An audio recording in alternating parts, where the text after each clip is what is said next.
శ్రీమన్నారాయణ శ్రీ మహావిష్ణువుకి 10 అవతారాలైనటువంటి ఉన్నాయి. ఆ 10వ అవతారం కల్కి అవతారం.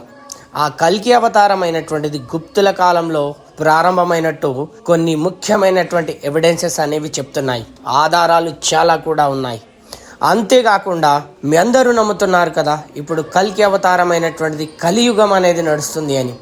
ఈ కలియుగ దైవాలుగా ముఖ్యంగా ముగ్గురు దేవుళ్ళని మనం పూజించడం ప్రారంభించాం. ముఖ్యంగా విజయనగర రాజుల కాలంలో ఈ ముగ్గురు దైవాల గురించి మనం నేర్చుకుంటాం. ఎస్పెషల్గా ఆముక్తమాల్యద అనే గ్రంథంలో స్ప్లెండెడ్గా విఠల స్వామి యొక్క గొప్పదనాల గురించి రాసినటువంటి వ్యక్తి శ్రీకృష్ణ దేవరాయలు. విఠల స్వామి అవతారం, శ్రీరంగనాథ స్వామి అవతారం అండ్ తిరుపతి వెంకటేశ్వర స్వామి అవతారం. ఈ 3 అవతారాలని మనం కలియుగంలో కలియుగ దైవాలుగా పూజించడం అనేది జరుగుతుంది. సో ప్రస్తుతం ఈ విజయనగర రాజుల కాలం నాటి కాన్సెప్టే ఈ తిరుపతి వెంకటేశ్వర స్వామి ప్రపంచ దైవంగా మరియు హైందవ మతంలో గొప్ప దేవునిగా విలసిల్లడం అనేది జరుగుతుంది.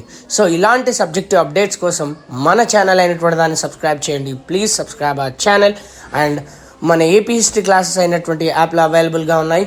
Don't miss it. I'm pretty sure ఇలాంటి కొత్త సబ్జెక్ట్స్ అప్డేట్స్ కోసం మన క్లాసెస్ అనేవి వినండి. 75 మార్క్స్కి 100% 70 మార్క్స్ వచ్చేలాగా చేసే బాధ్యత మాది. Thank you so much buddies.